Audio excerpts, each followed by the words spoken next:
Čaute vodnofajkári, dneska tu mám pre vás recenziu na Big Perly Mojo Bero. Takže vyzerá to ako perly, ktoré sú napustené v melase, v nejakých poroch alebo také niečo. Je to 150 gramov, stojí to 4,11, zaujímavá cena. Tak vôňa. Cíti tam výraznú metovú vôňu, takú chladivú, a v pozadí je tá malina, ale tiež dosť výrazná. Tak naložili sme do Khalil Mamoon,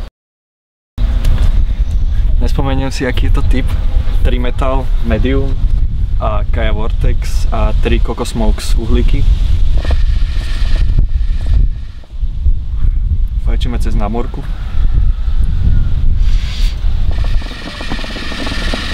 Jak to podľa teba dymí oproti? Dym je super.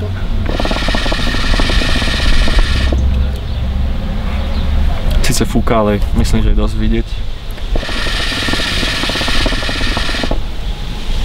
Dymí to parádne, husté biele oblaky, chuť.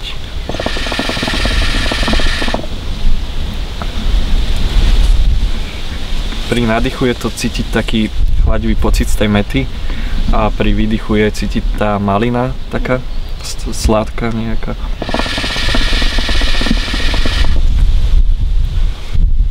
Taká sladko-kyslá.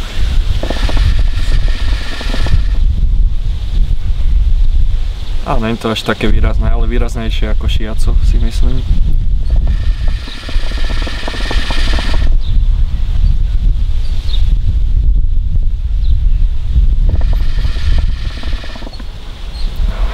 Fajčíme zhruba 15 minút. Neviem, čo by som ešte povedal. Odporúčil by si ho niekomu? Ja myslím, že za skúšku to určite stojí. A myslím, že tie 4 € za tých 150 gramov je dosť výhodná cena. A je tam toho dosť.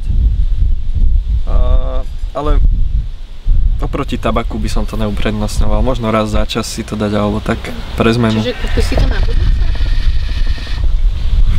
Keď nebudem mať v dosahu tabak, tak áno.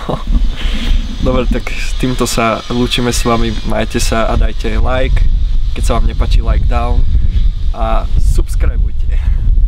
Čaute.